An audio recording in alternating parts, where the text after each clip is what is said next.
Grava. Pronto, gravou. Deixa eu ver onde é que tá os slides de vocês. Aqui. Hoje a gente vai estudar o núcleo, certo? Vamos estudar o núcleo, saber o que são partículas estáveis e átomos radioativos. A gente vai dar um pouquinho uma ênfase em radioatividade, certo? Então, o núcleo, deixa eu só desativar aqui o... Pronto. Tela cheia. Então, o núcleo... Então, o núcleo do átomo é constituído de prótons e nêutrons. Você já sabe isso aqui mais que eu. Então, o núcleo, você pode ter um núcleo do átomo estável ou não. O núcleo chamado instável, que a gente chama que o núcleo instável é um núcleo que sofre decaimento. O núcleo, viu? Então, esqueça a eletrosfera por enquanto. Então, a gente faz o átomo em duas partes. A gente estuda o núcleo e estuda a eletrosfera depois. Certo? Lembrando que o núcleo, você tem algo extremamente denso. 99,999% da massa do átomo está concentrada no núcleo, certo? Então, se você tem um átomo, mais de 99% da massa do átomo todinho está concentrada toda no núcleo, ou seja, é algo muito pequeno, okay? Muito pequeno e muito denso. Ou seja, significa que tem muita força atuando aí dentro do núcleo. Lembra de força que a gente está estudando lá em física? Então, pronto. Isso aqui, a analogia é a mesma. Então, as forças de atração no núcleo são muito altas, porque é algo muito pequeno, imagina uma coisa muito pequena e muito densa. Então, você tem uma força de atração muito grande, certo? A força de atração nuclear. Lembre disso, força nuclear, força do núcleo. Então, você tem uma força para você deixar esse núcleo estável, certo? Por quê, professor? Porque você tem prótons, partículas positivas. Então, você sabe que partícula positiva com positiva, a tendência é se repelir uma a outra. Se você pegar isso aqui positivo, isso aqui, ó, se afasta. É igual um ímã, positivo, lado positivo, vai se afastar, certo? Então, você tem que ter dentro do núcleo uma força de atração muito grande, maior do que essa repulsão entre as partículas. Aí você tem os nêutrons, que servem justamente para você balancear, para você estabilizar essa força nuclear, certo? Então, eu destaquei aqui, ó, porque alguns núcleos, alguns núcleos não são estáveis, ou seja, eles sofrem decaimento, certo? Eles vão perdendo massa em determinado tempo. Quando ele vai perdendo massa, ele se chama um núcleo radioativo, certo? Então, eu acho essa aula extremamente importante, justamente por causa dessa parte radioativa. Eu só vou encerrar hoje quando terminar. Então, pode ser que a aula dure mais de 1 hora, certo?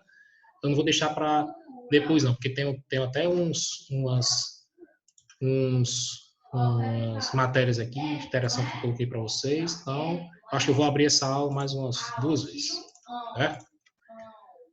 Então, meus queridos, então no núcleo de um átomo existem forças. Eu disse agora, forças nucleares que mantêm prótons e nêutrons ligados. Certo?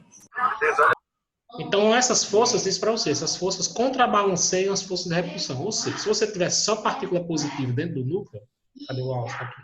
Se você tivesse só partícula positiva dentro do núcleo, essas partículas se repeliam umas com as outras. Mas depois de um tempo você não tinha nenhuma partícula aqui, porque toda partícula tinha fugido. Aí você tinha uma desestabilização no núcleo, ou seja, você não tinha mais um núcleo, certo? Então o núcleo tem que estar estável aqui, aí, certo? Uma certa estabilidade. Se você não estiver soltando elementos aqui, é que as forças aqui de atração são maiores que essa força de repulsão. Que forças são essas? Forças nucleares, certo? Existe uma energia imensa. Quando a gente for estudar energia, a gente vai voltar energia na parte física. Lembra que o núcleo tinha energia? Lembra da aula passada? Aula retrasada, eu acho. Que a gente disse que massa do átomo, uma parte dessa massa se transforma em energia. Aí vocês lembrem disso aí quando a gente for estudar energia lá em física, certo? Parte de fusão nuclear. Como é que a gente consegue essa energia que a gente está usando para dar essa aula, essa luz, etc. Tudo começa aqui, ó, no núcleo, certo? Deixa para a física lá na frente. Então, existem forças de atração aqui. Para esse núcleo ser estável, essas forças de atração têm que ser maiores que essa força de repulsão. Ou seja, se as forças de repulsão forem maiores, quer dizer que o núcleo é instável. Ele fica soltando partículas, certo? Então, essa força de atração nuclear, para um núcleo estável, ela tem que ser maior do que essa força que repele, que expulsa, certo? Mas existem átomos que a força de repulsão é tão grande que eles não conseguem estabilizar. Aí ficam soltando partículas. É o caso do átomos radioativos. Então, no átomo estável, você tem forças aqui que se equilibram. Certo? A força de atração entre as partículas é maior do que a força de repulsão, e fica estável. O núcleo fica estável ali, com só aquelas partículas ali. Certo? Se você não tiver nenhum impacto ali, nenhuma fissão nuclear, você vai ter aquele núcleo estável. Mas, se você tiver forças de repulsão que são maiores que a força de atração, aí esse núcleo começa a perder partículas. Aí é o caso do decaimento radioativo. Quando você perde partículas, o núcleo perde massa. Quando está perdendo massa, ele está decaindo. Lembre-se de radioatividade e decaimento. Certo? Decaimento é quando o núcleo está perdendo massa, perdendo partículas. Então, ele está decaindo. Certo? Esse decaimento, essa perda de partículas, é a parte de radioatividade. Átomos radioativos são átomos que perdem partículas no seu núcleo. Certo? Mas vamos lá, continuando aqui. Deixa a radioatividade para já já. Núcleo do átomo, núcleo estável. Então, para o núcleo ser estável, a quantidade de nêutrons tem que ser mais ou menos a quantidade de prótons, certo? Então, se você tem uma quantidade de nêutrons igual a quantidade de prótons, está tudo ok. Você tem uma relação, se você pegar a quantidade de nêutrons e a quantidade de prótons, dá igual a 1, né? Por exemplo, deixa eu pegar minha tabelinha periódica aqui. Se vocês não puderem pegar a agenda, eu até aconselho, certo? Se você, por exemplo, o elemento aqui, cálcio, o elemento cálcio tem 20 prótons, número atômico 20. E o número de massa é 40, certo? Então, se você pegar o elemento cálcio, se o número de massa é 40, quantos nêutrons ele tem? Então, a gente sabe que o número de nêutrons é igual ao número de massa menos o número atômico. Então, 40 menos 20 é 20, ou seja, ele tem 20 prótons e 20 nêutrons, certo? Então, o elemento cálcio, você dividir o número de nêutrons, que é 20, e dividir o número de prótons, que é 20, 20 dividido por 20 é igual a quanto? É 1. Então, aquele núcleo é estável. Ou seja, o núcleo mais para você saber se o núcleo é estável, você pega a relação nêutrons e prótons, a quantidade de nêutrons e prótons, divida, dá igual a 1. Ou seja, se a quantidade de prótons for igual à quantidade de nêutrons, aquele núcleo é estável. Certo? Aquele núcleo é estável, não perde partículas. Só que isso, meus queridos, é verificado só até os primeiros elementos da tabela periódica, do 1 até o 20. Então, se você pegar do 1 ao 20, hidrogênio, lítio, berílio, estou só conferindo aqui, certo? Berílio, boro, carbono, nitrogênio, oxigênio, flúor, neônio, até o cálcio. Então, se vocês pegarem aí, mais ou menos a quantidade de nêutrons desses elementos vai ser igual à quantidade de prótons, certo? Até o cálcio. Então, vai ser tudo estável. E os demais? Será que os demais são todos radioativos? Então, até o 20, a quantidade de nêutrons é exatamente igual à quantidade de prótons. Deixa eu ver só aqui o alumínio. Alumínio 13, mais 26, silício, fósforo 30, 15, isso mesmo. Se você pegar a tabelinha periódica aí, do 1 até o 20, até o cálcio, certo? Vocês vão ver que a quantidade de nêutrons dos elementos é igual à quantidade de prótons. Certo? A relação é igual a 1. E o restante? E o escândio, por exemplo, que é o 21, 24. Não, 21, desculpe. O escândio, por exemplo, é radioativo? Ele é estável? Ele ainda é estável. Por quê? Certo? E os demais, interrogação, ou seja, se os primeiros 20 nêutrons é igual a próton é estável, os demais são todos radioativos? Não, você só sabe que, por exemplo, o elemento ferro, cadê o ferro, que é o 26, ele é estável. Certo? Ele não é radioativo, ele não sofre decaimento, desculpa, ele não sofre decaimento. Então, ele é um núcleo estável. Mas, professor, mas a quantidade de nêutrons do ferro é maior do que a quantidade de prótons. Certo? Ele tem 26 prótons. Era para ter 26 nêutrons para ser estável. Ele tem 30. Se vocês olharem o ferro aí, elemento Fe, ele tem 26 e o número de massa 56, aproximadamente. Certo? Então, 26, 56 menos 26 dá 30. Ou seja, ele tem 26 prótons e 30 nêutrons. O que é que isso acontece? Ele ainda é estável? Ele ainda é estável. Mesmo tendo mais nêutrons do que prótons. Certo? Por que é que isso acontece? Vou passar só o slide aqui. Porque às vezes esse bicho trava. Então, a partir do elemento 20, o aumento do número de nêutrons não é linear. Ou seja, por exemplo, o escândio, que é o 21, ele aumentou um próton. Era para aumentar um nêutron? Era, se fosse linear. Só que ele aumentou quantos nêutrons? Ele aumentou um próton e aumentou 3 nêutrons. Certo? Eu botei até o exemplo aí. Ó.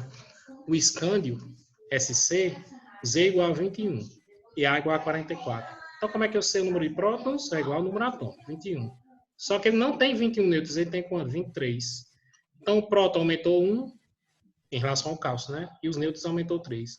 Isso aqui é que a natureza é perfeita. Ou seja, aumentou a força de repulsão no átomo, no núcleo do átomo. Aí ele disse o seguinte, a natureza disse, esse elemento, escândio, para você ter 21 prótons, se você tiver 21 nêutrons, ele não consegue segurar essa força de repulsão. Então, você tem que colocar mais 2 nêutrons. Só a natureza como é interessante. Certo? Se tivesse 21 nêutrons para ser linearmente, então isso aqui, esse núcleo ainda ficaria instável, ele ainda perderia, porque a força de atração, de repulsão, seria maior do que a força de atração. Com 21 prótons, ele precisa balancear, não com 21 nêutrons, mas com 23. Certo? Mesmo ele tendo 23 nêutrons, ele ainda é um núcleo estável. Certo? As forças de atração estabilizam e ficam maiores que a força de repulsão. Certo? Então, se fosse 21 aqui, ó, essa força de repulsão seria maior. Ou seja, para balancear, a natureza diz que esse elemento, com 21 prótons, ele só balanceia se você adicionar, além de 1 nêutron, você colocar mais 2. Aí ele estabiliza. Aí não perde nenhuma partícula, não sofre decaimento. Só os isótopos dele. Não sei nem se o escândalo tem isótopo. Certo? Eu acho que tem. O ferro é a mesma coisa. Ó. O ferro, 26. Aí você adicionou quanto em relação ao cálcio? 6 prótons. Regularmente, você teria que adicionar 6 nêutrons. Mas você não adicionou 6 nêutrons, você adicionou 10. Diz o seguinte, a natureza diz o seguinte. Esse núcleo tem 26 prótons. Para você deixar o núcleo estável, não são necessários apenas 26 nêutrons. Você precisa de 30 nêutrons. Aí ele fica com um pouquinho mais de nêutrons aqui. Ó. 30. Aí balanceia o núcleo. Certo? Então, isso aqui evita a autodestruição do núcleo. Ou seja, a natureza trabalha diferentemente em cada elemento. Certo? Alguns elementos, como o escândio, precisam de 2 nêutrons a mais do que prótons. Já o ferro precisa de 4 nêutrons a mais do que prótons. Próton, nêutron. Certo? Que assim vai. Se vocês olharem outro aqui, ó, deixa eu ver o cobre. Um cobre não, porque vocês têm um negócio com esse cobre aí, né? O zinco, 30. Então, o zinco, 30, o número de massa é 65. Então, ele tem 30 prótons e quantos nêutrons? 35. Ou seja, para você balancear, segurar o núcleo com 30 prótons, você precisa ter 35 nêutrons. Você precisa de um pouquinho maior de nêutrons, aí segura os prótons, aí esse núcleo fica estável. Certo? Eu vou abrir o chat aqui.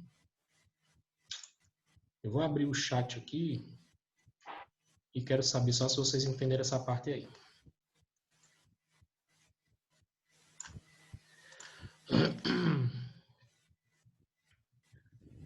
Pedrão, explicar de novo? Clarice, Pedrão. Quer que eu explique de novo?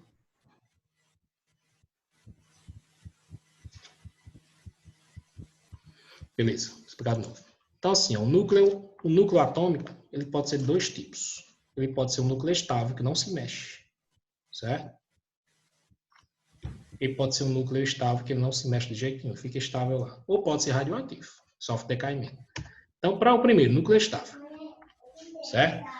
Então, para um núcleo estável, a força de atração que deixa os átomos juntos aqui, Pedro e Clarice, tem que ser maior do que a força de repulsão. Por que existe uma força de repulsão? Porque você tem partículas positivas juntas. Então, positivo com positivo, a tendência é você expulsar um, se repelir. Certo? É igual um ímã. Riscou aqui e estava desabilitado. Estranho, né? Certo? Então, a tendência é você se repelir. Mas existem forças, aí vem os nêutrons, que aumenta essa força aqui, ó, que deixa o núcleo estável e você aumenta a força de atração. Ou seja, para o núcleo ficar estável, a força de atração entre as partículas tem que ser maior que a força de repulsão. Aí como é que você identifica um núcleo estável? Pelo número de prótons e número de nêutrons. A primeira coisa é se o número de prótons for igual ao número de nêutrons. Então aquele núcleozinho é estável. Certo? O núcleozinho é estável. Se eu tirar... É estranho, né? Ainda tá arriscando ainda. Acho que é assim.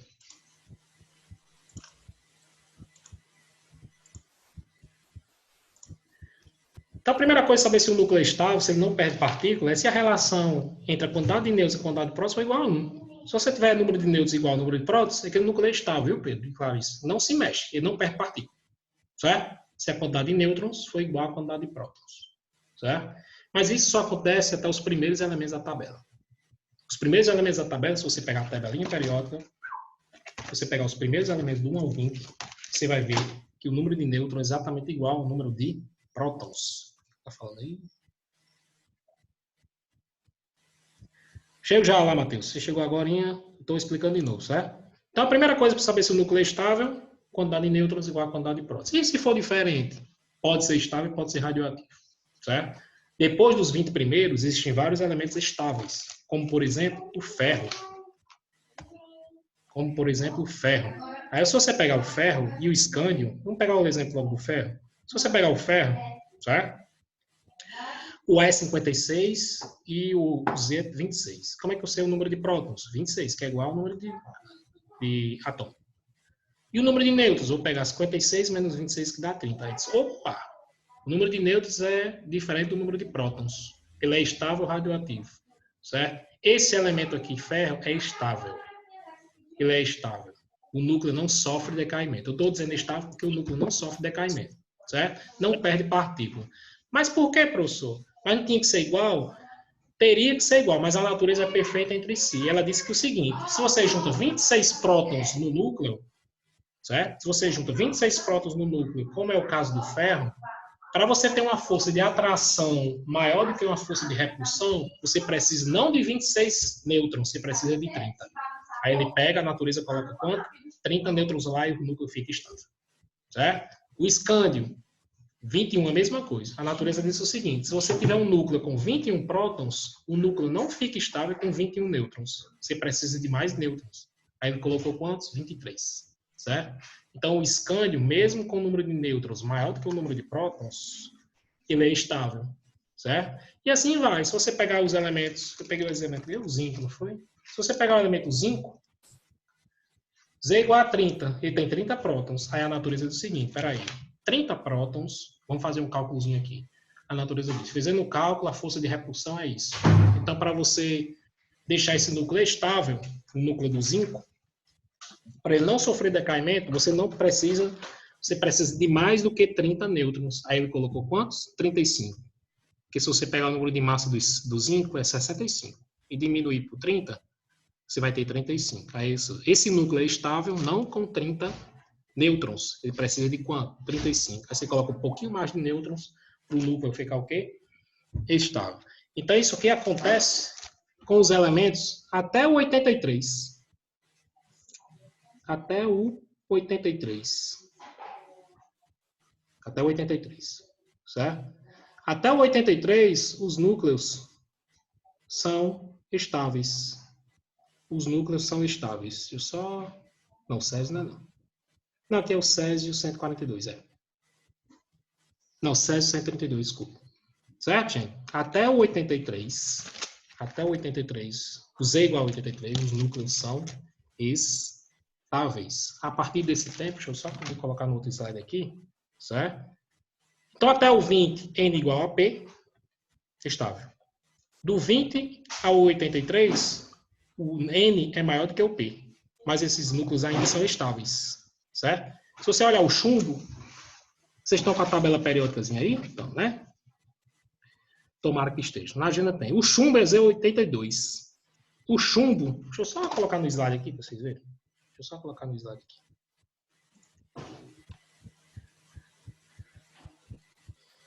Deixa eu mudar aqui o shade. Eu acho que está nesse aqui. Não, aqui. É. New shade. Aqui. Vocês estão vendo aí o slidezinho que eu estou modificando? Então, né? Dá para ver aí? Dá, né? Ninguém respondeu? Acho que dá. Vamos lá. O chumbo, PB. O chumbo tem 82 prótons. Pode olhar aí, viu? Z igual a 82. E a quantidade de nêutrons, deixa eu fazer um cálculo simples aqui. 207 menos 82. Já com 207 menos 82. Aí minha calculadora. 207 menos 82. Menos 82. 5 125, né? Pronto. Então ele tem... Quem respondeu, muito obrigado.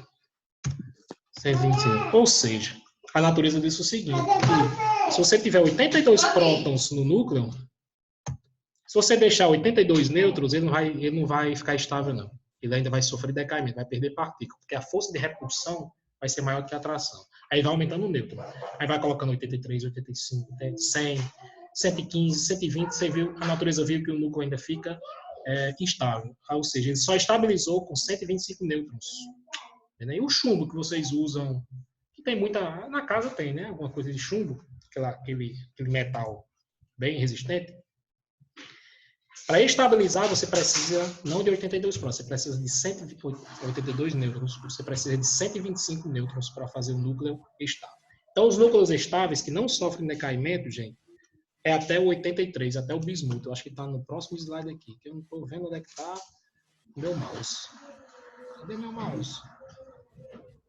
Sumiu meu mouse. A Sofia quer entrar, não sei cadê o mouse, não. Aqui, achou. Certo? Acho que está no próximo slide. Vou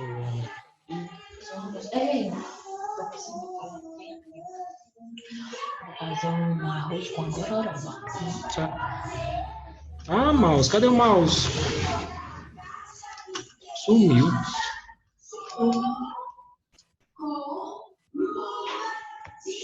Agora, pronto. Pronto.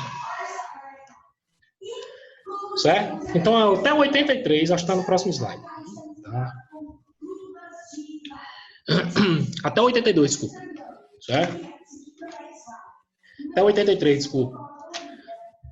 Com 83 prótons, ou já acima de 83, nenhuma relação NP é capaz de estabilizar o núcleo. Nenhuma. Você pode aumentar o número de nêutrons, você pode aumentar o número de nêutrons e não vai ficar estável. Ou seja, logo, 83 é o maior número atômico de um elemento químico natural estável, até o bismuto. 83. Certo? Então, até o bismuto, os elementos são estáveis, mesmo com quantidade de nêutrons maior do que a quantidade de prótons. Sabe por que é maior? Lembre, porque a natureza diz que para você, aumentando o número de prótons, aumenta a força de repulsão. Aumentando a força de repulsão, você precisa de mais nêutrons para você ir equilibrando essa força de atração. Quando a força de atração é maior do que a repulsão, o núcleo é estável. Certo? Então, 83 é o maior número atômico de um elemento químico estável encontrado na natureza. É o bismuto. Bismuto, Z igual a 83, é o último elemento com isótopo estável. Quantos nêutrons tem o bismuto? 208 menos 83, eu acho que é 125 também? Não. É 125. 125 também. Tá? Então aqui ele só estabiliza com 125 nêutrons, igual ao chumbo. Né? Então, a partir dele, todos os elementos são considerados radioativos. Preste atenção. A partir do 83, todos os elementos são considerados radioativos. Ou seja, radioativos, eles sofrem decaimento. Sofrer decaimento significa que ele perde partículas, certo? Ele vai perdendo massa. Lembra do tempo de meia-vida? Justamente, o tempo de meia-vida é isso. O átomo vai perdendo massa. Certo? Então, aquele tempo de meia-vida que a gente viu na aula passada significa que ele perde metade da massa naquele tempo. Ou seja, o urânio ele vai perder metade da massa dele depois de 5 bilhões de anos. Então, ele vai sofrendo decaimento, o urânio vai liberando partículas, certo? Até ele perder metade da massa. Quando ele perde metade da massa, aí ele vira outro elemento químico, e isso aí só acontece depois de 5 bilhões de anos. Certo? Gente, um detalhe. Não, vou deixar para esse detalhe para próximo slide. Então, de 3 mil nucleidos conhecidos, entre os 10 elementos da tabela e os isótopos, o Tipler diz que você conhece mais ou menos 3 mil tipos de átomos conhecidos. Só 257 são estáveis. O restante é o quê? Radioativo. Certo? Então, você tem uma infinidade não, você tem milhares de elementos que são radioativos. Ah, professor, é tudo perigoso? Calma. Radioatividade é uma coisa extremamente perigosa, mas vamos com calma, né? Vamos ver o lado da radioatividade aqui. Depois eu abro outra reunião, certo? Bastante passo. O cara dá 2 slides, 3 slides, tanto passo.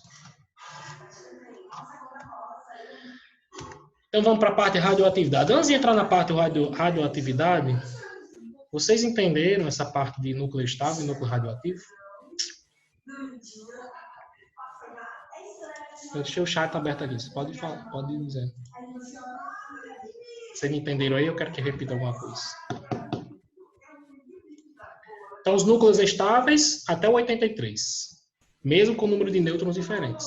Certo? Acima de 83, você pode colocar nêutrons ali, aí você não tem como a força de atração ser maior do que a força de repulsão. Certo? Matheus colocou is.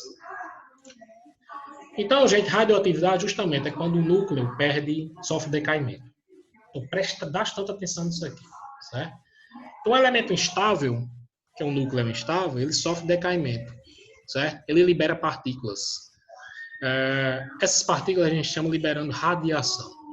Certo? Então, você tem 3 tipos de radiação. Eu não vou entrar em detalhe nesses tipos de radiação. Isso aqui vai deixar para o segundo ano de ensino médio, eu acho. Que vocês vão fazer uns cálculozinhos. Pronto, uma partícula sofre radiação alfa. Certo? Aí ele se transforma em quê? Vocês vão fazer esses cálculozinhos e o professor de química vai dizer bem direitinho o que é uma partícula alfa, partícula beta. Não. Primeiro, para a gente entender melhor isso aqui, os tipos de radiação são 3. Certo? 3 tipos de radiação que ele libera. 3 tipos de partícula. A radiação pode liberar a partícula alfa, chamada partícula alfa. Aí você tem a liberação de radiação tipo beta e liberação de radiação tipo gama. Isso aqui eu vou pedir na avaliação de vocês. Só isso. Quais são os 3 tipos de radiação? Aí vocês vão dizer o quê? Alfa, beta e gama. Não é questão objetiva, não. É subjetivo. Vai ter uma perguntinha lá. Quais são os 3 tipos de radiação? Alfa, beta e gama. Pode colocar no caderno, hashtag aí. Certo? Eu quero que vocês saibam que existem 3 tipos de radiação. E os 3 tipos são partículas alfa, partículas beta, partículas gama. Por que eu não vou entrar em detalhe? Porque isso aqui é de uma viagem enorme. Partícula alfa e beta são partículas mesmo. Certo? Próton e nêutron. Uma partícula alfa, só para você ter ideia, para não entrar muito em detalhe, é formada quando o átomo perde 2 prótons e 2 nêutrons. Certo? Digamos que um átomo libera aqui, de uma vez, o núcleo, 2 prótons e 2 nêutrons juntos. Aí você liberou uma partícula alfa. Certo? Uma partícula beta, ó a viagem. Então você tem um nêutron se transformando no próton, ou é o contrário. Ou é o próton se transformando no nêutron. Aí você não libera nêutron, você absorve um próton. Ó a viagem aí. Certo? Uma partícula alfa, beleza. Você libera 2 prótons e 2 nêutrons juntos. Aí você liberou uma partícula alfa. Já a partícula beta é quando você ganha um próton. E aí? Certo? Não é para vocês entenderem ainda não. Eu quero só que vocês entendam quais são os tipos de radiação. Os tipos de radiação, beleza? Esses 3 tipos, alfa, beta e gama. Tranquilo, né? Então, a radiação, para você liberar o núcleo radioativo, o núcleo do elemento estável, ele perde partícula alfa, perde partícula beta, perde partícula gama. Então, a partícula alfa e beta são partículas mesmo. É massa. Próton e nêutron. Certo? A partícula gama não é massa. A partícula gama é energia. Por isso que eu não vou entrar em detalhes, porque a gente não viu energia ainda. Certo? A partícula alfa e beta, tudo bem. Mas, no ensino médio, eles vão dizer bem direitinho o que é uma partícula alfa, o que é uma partícula beta, o que é uma partícula gama. O que é que eu quero de vocês por enquanto? Quais são os tipos de radiação? 3, alfa, beta e gama. Certo? Por enquanto, só isso. Então, quando eu lembrar de radiação, lembra de 3 tipos de partículas. Alfa, beta e gama. Está aqui as letrinhas gregas, viu, gente? Quantos minutos a gente tem? 6 minutos. Então, alfa, beta e gama são letras gregas. Certo? Aí, o pró da radiação começa aqui. Ó. Eles têm poderes de penetração e ionização. Penetração todo mundo sabe o que é. Né? Então, quando você penetra em alguma coisa, por exemplo, uma partícula penetra no folha de caderno, penetra nesse copo, penetra no seu corpo, penetra nesse livro, você tem um poder de penetração. É de você entrar naquela matéria. E você tem poder de ionização. O que é o poder de ionização? É quando se mexe na transferência de elétrons. Vou repetir isso aqui diferente. Penetração e ionização. A radioatividade, o perigo dela são 2. É o poder que ela penetra em qualquer coisa, certo? Principalmente a partícula gama. A partícula gama é capaz de penetrar no seu corpo e ir lá até a célula. A partícula gama é capaz de ir lá até o cromossomo. certo? Se vocês não viram, acho que já viram isso aqui, não foi? Até o núcleo da célula e mudar o cromossomo, certo? Mudar o código genético. Olha o poder de penetração dessa partícula. Uma partícula alfa, não. Uma partícula alfa, ela consegue ser bloqueada por uma folhinha de caderno assim. Ó.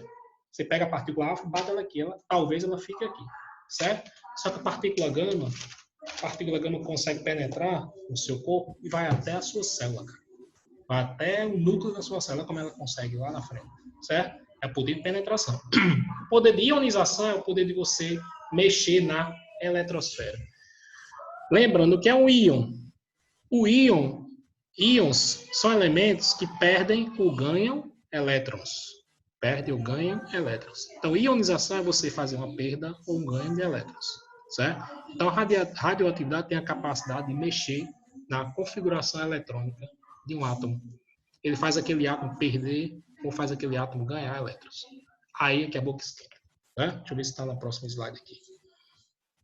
Então, esse poder de ionização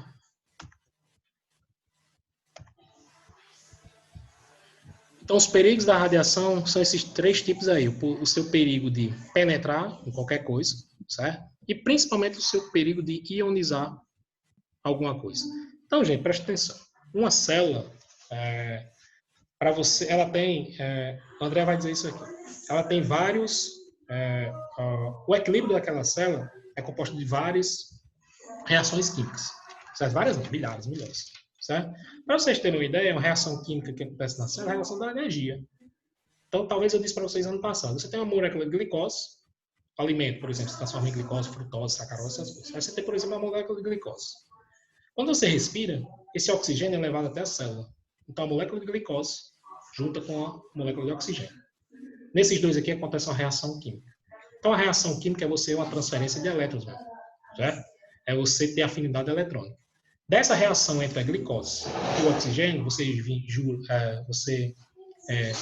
vira gás carbônico e água.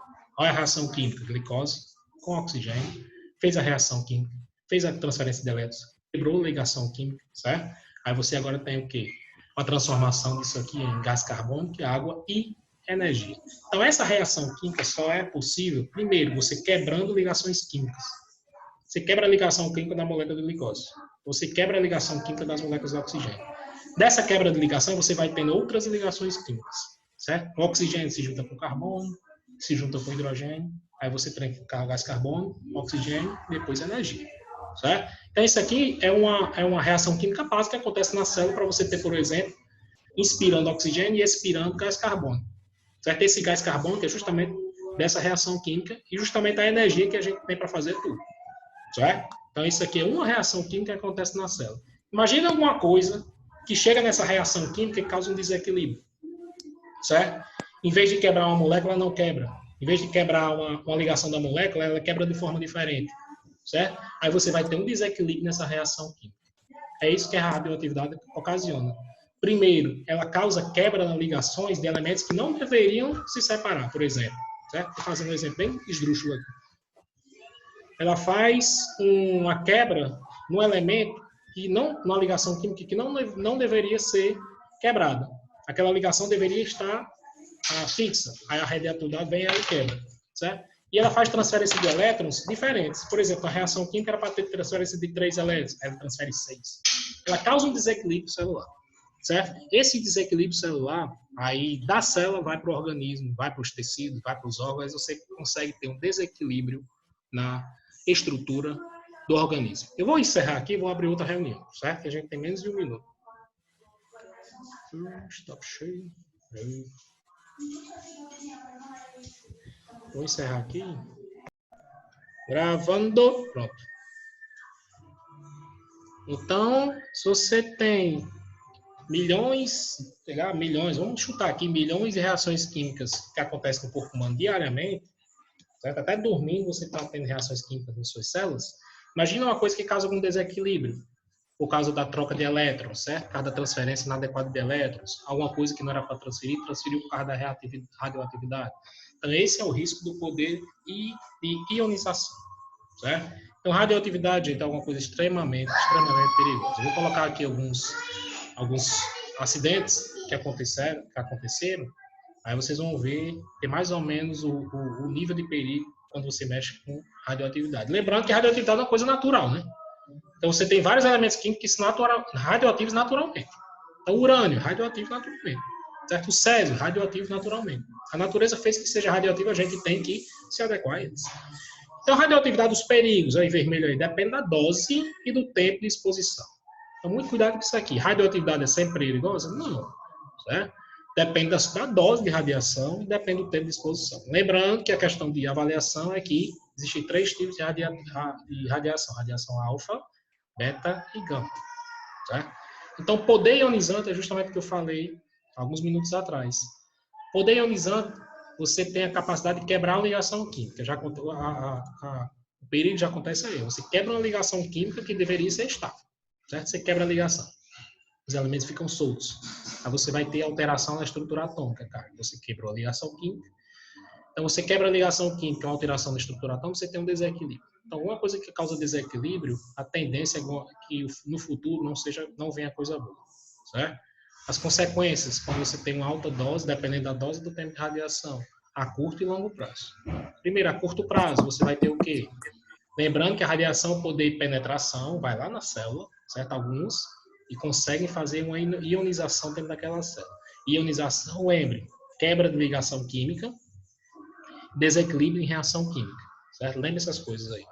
Então, a curto prazo, você vai ter o quê? Se você for submetido a uma alta dose de radiação e talvez uma baixa dose, mas por tempo prolongado, você vai ter a curto prazo vômitos, náuseas, queda de cabelo, distúrbios de comportamento, alterações no sangue, lesões na pele, queimaduras e etc. Certo? A longo prazo, esse é o perigo. No mínimo, um câncer. Eu até aumentei a voz, foi? No mínimo, se você for sortudo, um câncer. Ai, sortudo, né? Certo? A longo prazo. Distúrbios congênitos, isso aqui acontece, que o poder de penetração é tão grande que vai lá na célula, que consegue ir até lá os cromossomos. Você já viu genética? Vou até abrir o chat aqui. Já viu genética? Já? Vimos. Viram aquela parte de adenosina, timina? Viu essa parte? Sim, viu? As bases genéticas. Vocês viram? Ah, foi o André que tá falando, né? Não, Alexandre. É Alexandre, pensei que era André, a voz de André. Então vocês viram, foi adenosina, timina, citosina e guanina, né? Isso aí? Só vi isso aqui em 2001, 20 anos atrás, mas ainda me lembro.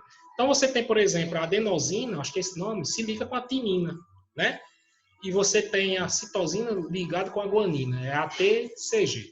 Então, por exemplo, aí você tem um código genético, né? Então, cada ser humano tem um código genéticozinho ali. Então, a radioatividade do poder de penetração é tão grande que ela vai lá nesse código que ela consegue mudar, certo? Dentro do cromossomo, dentro do DNA. Olha aí como é interessante. Interessante não, como é perigoso. A radioatividade, ela consegue ir lá no cromossomo, isso aqui é um professor de biologia, 20 anos atrás disso. Ela consegue mudar isso aqui. Aí, quando você muda, aí você começa a mudar o seu padrão genético.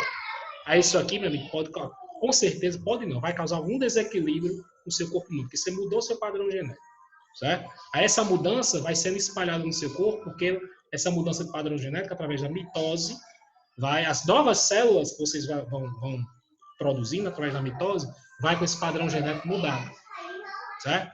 E os seus gametas, certo? Seus espermatozoides, seus óvulos, também vão com esse padrão genético mudado, certo? Então, ela consegue fazer isso. Então, o que acontece quando você muda o padrão genético? Você tem alterações no seu corpo humano. Antes era um equilíbrio, a natureza fez o seu cromossomo com aquele padrão genético. Imagina que vem uma coisinha lá e muda, certo? Aí você tem esses distúrbios a longo prazo. Você tem câncer, distúrbios congênitos e você tem mutações genéticas que podem ser continuadas por todas as gerações, certo? Você faz uma mutação genética, talvez você não sinta. Se você tiver muita sorte, você não vai sentir nada. Mas seu padrão genético mudou. O que é que acontece? Seu padrão genético, seus genes vão mudar. Aí aquela mudança nos seus genes vai para os seus descendentes. Aí dos seus descendentes vai para os descendentes dos seus descendentes e assim vai, certo? Esse é o perigo aqui. Então, o perigo da radioatividade depende da dose e do tempo de exposição, né? Da dose, principalmente, depois do tempo de exposição. Você pode ser submetido a uma alta dose, que você morre em minutos, certo? Então, e o tempo de exposição, por exemplo, baixas doses por um longo tempo. Só para vocês terem ideia, dependendo do nível de radiação, qualquer elemento, circuito elétrico, dá pane. Certo? Dependendo da dose de radiação, qualquer circuito elétrico, ele dá pane, não presta mais. Por que não presta? Porque você tem uma ionização. Um circuito elétrico. Aí você tem um funcionamento através de elétrons. Então, para esse computador funcionar, você precisa ter elétrons passando por ele. Elétrons. Circuito elétrico é em função dos elétrons. E a radioatividade consegue fazer o quê? Um desequilíbrio nessa transferência de elétrons. Olha aí. Certo? Imagine que você tem um circuito aqui, um computador. Se você botar numa alta dose de radiação, ele pifa. Pifa por quê? Porque ele consegue causar um desequilíbrio nos circuitos aqui. Aí você não consegue mais utilizar. Certo? Talvez um aparelho, um robô. Daqui a pouco eu vou colocar um acidente aqui que você teve que colocar robô lá e depois de um tempo, depois de 1 minuto, o robô pifou. Não prestou mais para nada, ainda está lá ainda. Porque os circuitos elétricos estão danificados pelo poder ionizante da radiação. Se consegue fazer isso com um circuito elétrico, imagine com um ser humano, com alguma coisa orgânica, um ser vivo. Certo? Então, cuidado, muito cuidado. Deixa eu ver, cadê o mouse? Tá aqui. Então, eu coloquei aqui os perigos da radioatividade e as doses. Certo? Eu gostei disso aqui, que dá mais ou menos uma ênfase no perigo da radiação. Isso aqui é exibido em millisieverts. Eu até não sabia que a radiação podia ser medida nisso aqui. Certo? Então, radiografia peitoral. Você vai bater uma radiografia? Radioatividade. Então, você é submetido a uma dose de radiação. Certo? Só que a dose não é suficiente para lhe matar e causar alguma coisa. Certo? Então, sempre que lembrar a radioatividade, fica com um pezinho atrás, mas existem algumas doses que o corpo humano consegue aguentar. Então, para quem alguém um dia fez uma radiografia dental, olha o nível de radiação, 0,01 millisieverts. Radiografia peitoral, 0,1. Certo? Uma mamografia, que muita gente faz, raio-x. Isso aqui é por causa do poder de penetração dela, né? Ela consegue penetrar no seu corpo e você vê no interior. Então, a medicina usa muito radioterapia. As pessoas que trabalham com radiografia, o pai de Júlio César, Netinho, o marido de Rivane, ele trabalha com isso. Certo? Então, ele é submetido a doses de radiação quase que diárias. Certo? Diariamente. Então, essas pessoas que trabalham com radiografia, até talvez alguém de vocês conheça alguém, ou um pai, uma mãe trabalha, um tio, ou conhece alguém que trabalha com radiografia, eles têm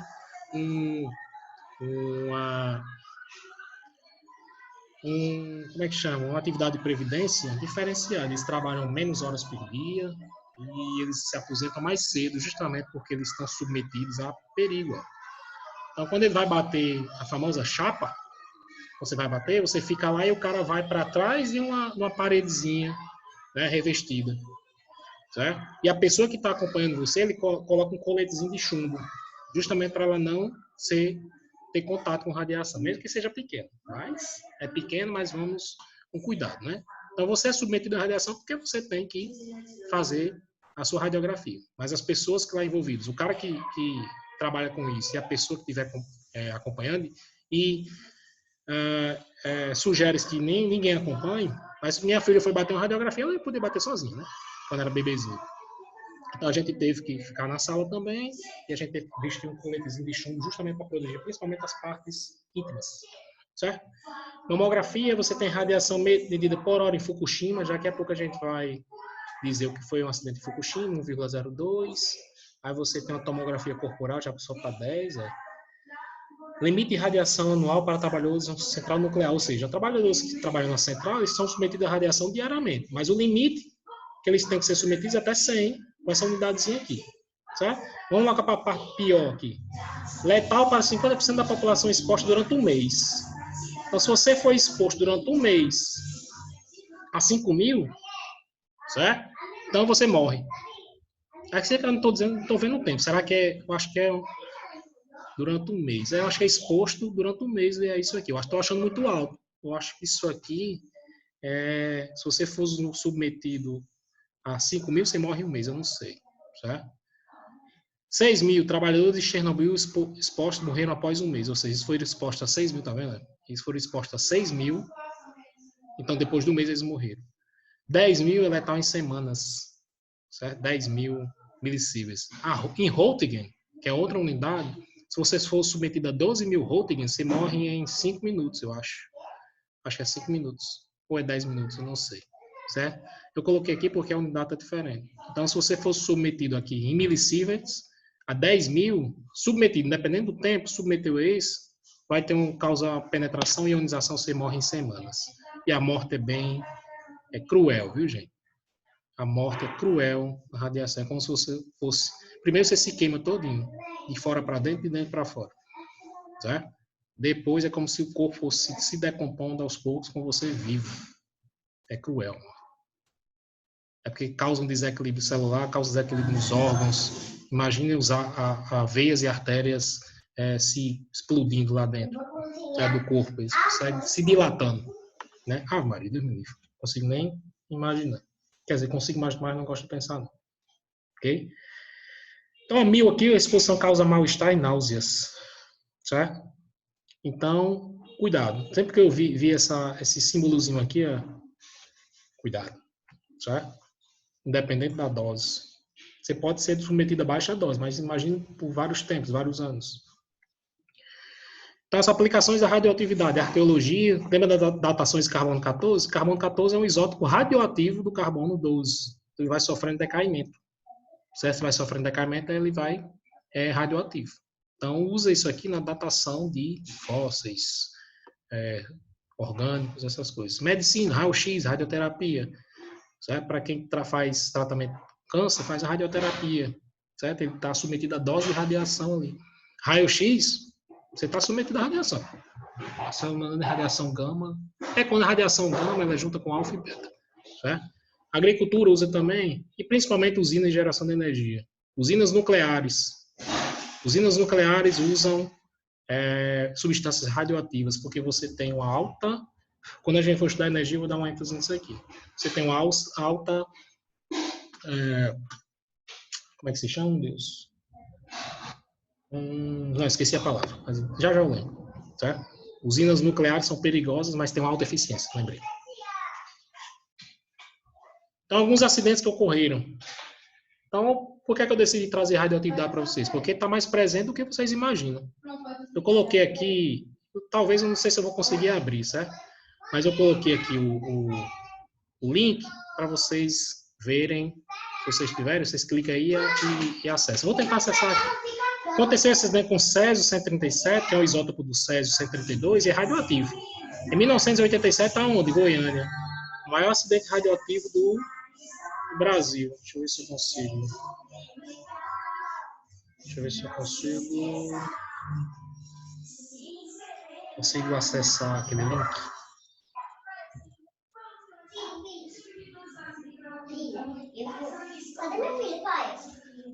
Primeiro foi em Goiânia. Então, em Goiânia, em 1987, o que aconteceu? 2 trabalhadores tiveram acesso a uma máquina de tomografia ou radiografia, ela estava abandonada. Foi o que eles fizeram? Levaram para casa a máquina. Quando eles levaram para casa, o que eles queriam fazer? Separar a máquina e vender o ferro. Certo? Vender o ferro. Aí pegaram algum... abriu. Deixa eu ver se vai... Abriu. Então, eu vou compartilhar com vocês por aí.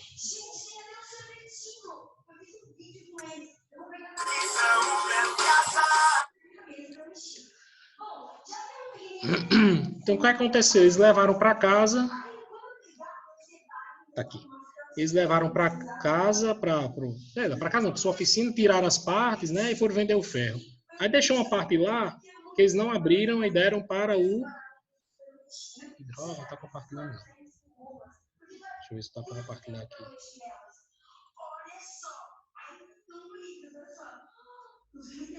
E o cheio. Pronto. Então, parte da máquina eles tiraram e parte mandaram para o ferro velho. O que aconteceu depois? O cara do ferro velho viu um elemento, um pozinho branco. Viu um pozinho branco dentro lá, e o pozinho branco, quando na luz, ele brilhava. Quando brilhava... isso aqui não vai compartilhar, não. Então, quando brilhava, ficava azul. Ok, ele pegou, abriu, pegou aquele pozinho que brilhava na luz, azul, e levou para casa. Aquele pozinho era Césio 137, meu amigo. Um elemento altamente radioativo. Certo? E as pessoas pensaram que era alguma coisa sobrenatural. Olha o negócio. Olha a onda. Levou para casa pensando que o negócio era sobrenatural. Né? Então, eles ficaram em contato com altas doses de radiação. Não está abrindo, não. O negócio está bem estranho aqui. Não estou vendo, não. Esse computador hoje está estranho. Estou tentando compartilhar aqui. Compartilhou outra tela. Já? Mamãe, eu posso ver lá a TV? Vocês estão vendo aí a tela agora?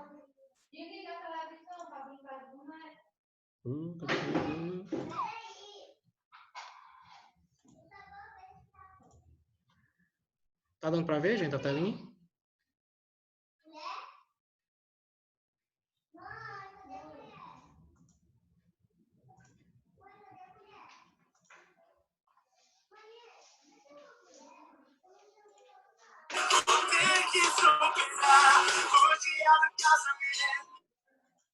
Também não tá mais abrindo o chat, um negócio doido. Hoje. Vamos lá. Pronto, beleza. Já tá vendo, né? Então, isso aqui foi em Goiânia. Pronto. Então, esse cara levou esse pozinho para casa, o cara, o dono do estabelecimento, esse camarada aqui, ó, ele teve contato com 19,26 gramas de cloreto de césio, 137. Pó branco, parecido com sal de cozinha, que no escuro brilha com a coloração azul. Achou bonito, levou para casa. Ou seja, quando chegou em casa, viu o vizinho, todos acreditando estar diante de algo sobrenatural. Olha aí, ó, sobrenatural. Ou seja, começou aquela parte do curto prazo, vômito, náusea. Então, as presbícios pareceram com os primeiros sintomas, vômito, náusea, diarreia, tontura, certo? Então, eles ficaram em contato, se não me engano, por 4 dias com esse negócio. Imagina, você em casa,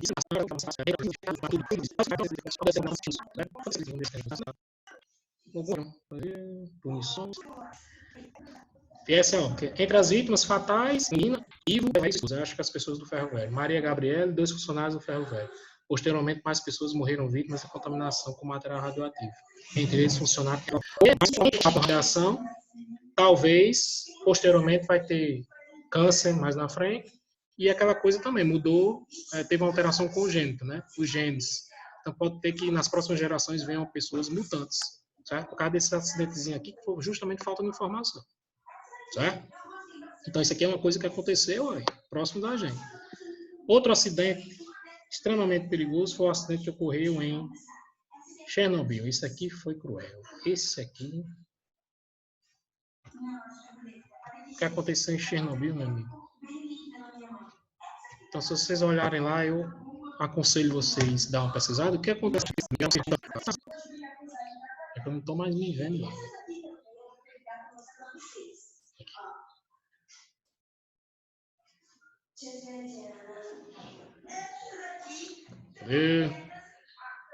Tá dando para ver aí o site?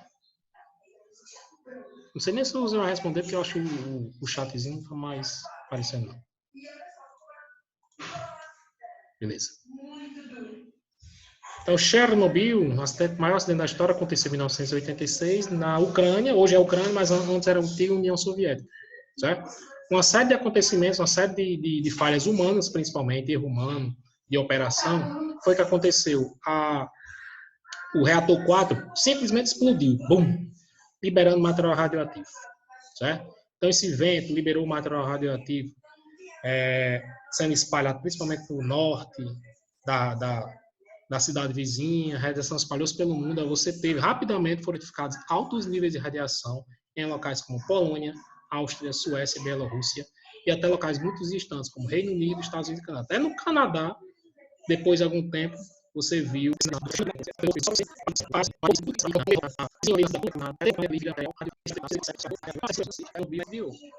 okay?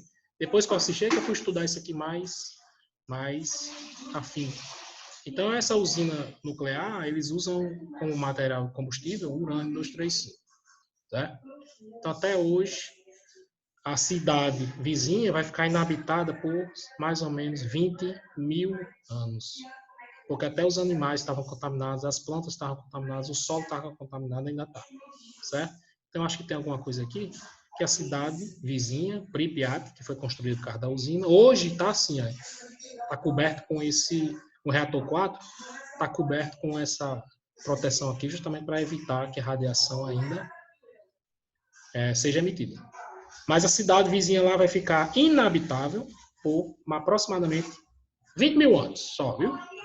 Então, mais ou menos isso aqui tem eu não vou ler tudo, senão a gente vai perder tempo. Então, nesse site que eu mandei para vocês, tem mais ou menos o que aconteceu. E se vocês quiserem colocar no Wikipedia, é melhor ainda, tem mais informações. Certo?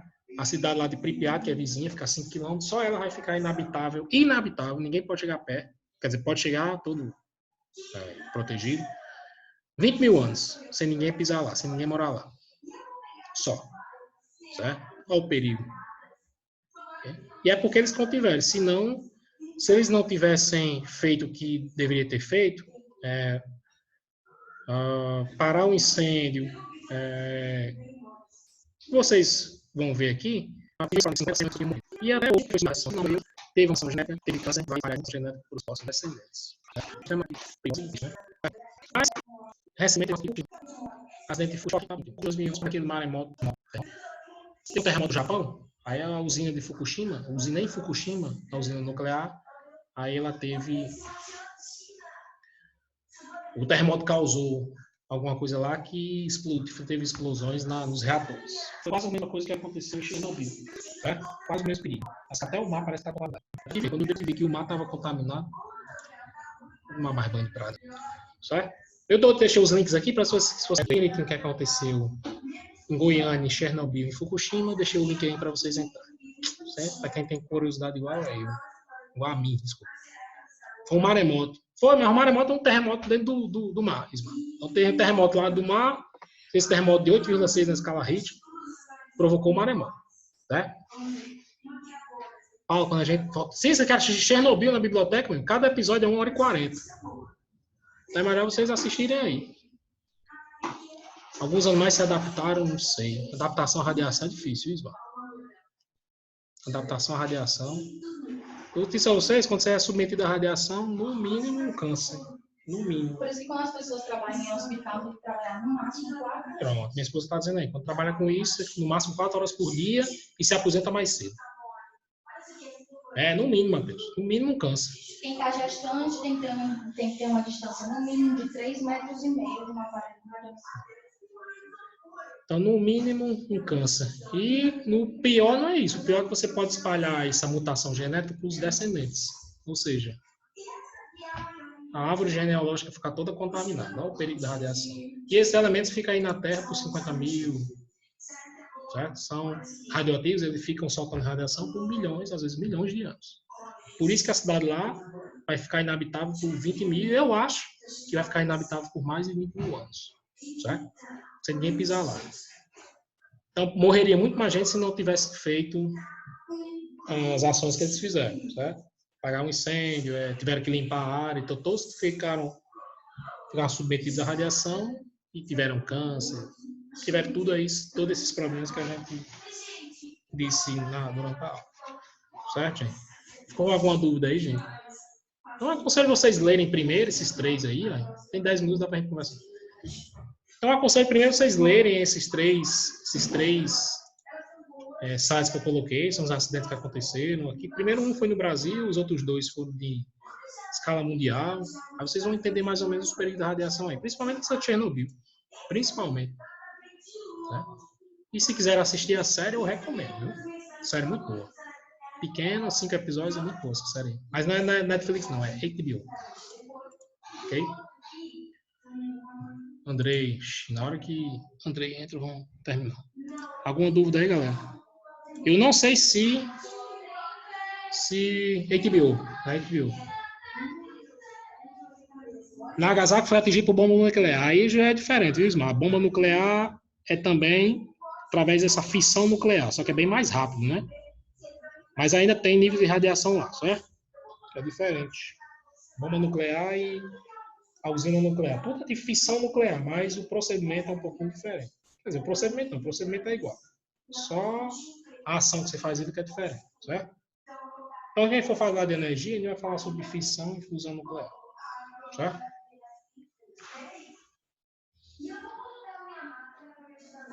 Não tem HBO? Tem. Assiste pela internet, é isso mesmo. Internet tem. Bota lá, assistir Chernobyl. Eu não sei se sexta-feira vai ter aula, não. Vou perguntar a Dorinha e a Graça se sexta-feira pode... Deixa eu parar aqui, pronto. Eu não sei se sexta-feira vai ter aula, que é feriado, né? Aí vou perguntar a Dorinha se pode dar aula. Se puder dar aula, eu vou dar aula sexta-feira. A gente já perdeu a aula semana retrasada. Ok? E esse slide eu vou colocar no Classroom. Aí, se puder dar aula, aí eu dou aula para vocês sexta-feira. É feriado, né? Né? Se não puder, a gente só se vê na outra quarta-feira. Certo? Alguém tem mais alguma dúvida aí? Pode sair? Pode sair? Olha, eu vou encerrar aqui. Vamos almoçar, tô pronto.